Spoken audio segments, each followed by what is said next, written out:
observing your own thinking, if you are watching, experimenting, discovering, letting go, dying each day to everything that you have gathered, then you will never put that question, what now?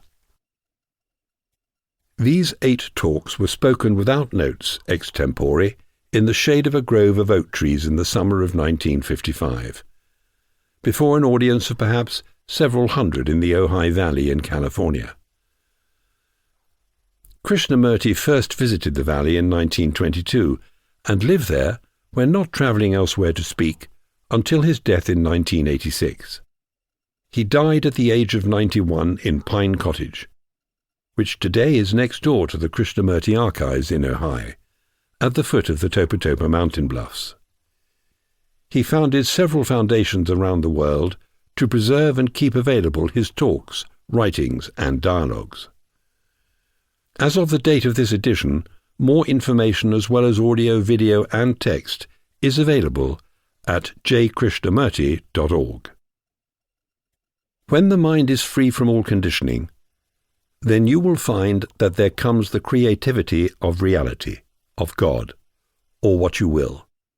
And it is only such a mind which is constantly experiencing this creativity, that can bring about a different outlook, different values, a different world.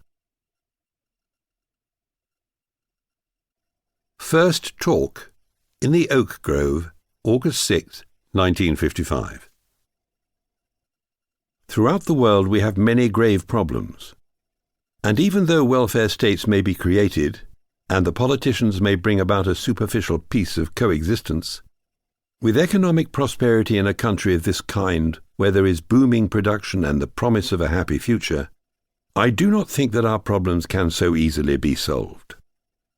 We want these problems to be solved, and we look to others to solve them, to religious teachers, to analysts, to leaders, or else we rely on tradition, or we turn to various books, philosophies. And I presume that is why you are here, to be told what to do. Or you hope that through listening to explanations, you will comprehend the problems that each one of us is confronted with. But I think you will be making a grave mistake if you expect that by casually listening to 1 or 2 talks, without paying much attention, you will be guided to the comprehension of our many problems.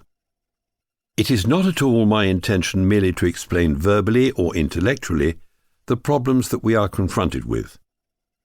On the contrary, what we shall attempt to do during these talks is to go much deeper into the fundamental issue which makes all these problems so complicated, so infinitely painful and sorrowful.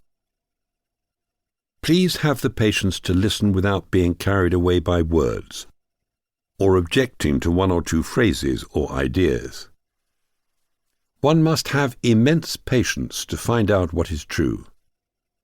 Most of us are impatient to get on, to find a result, to achieve a success, a goal, a certain state of happiness, or to experience something to which the mind can cling.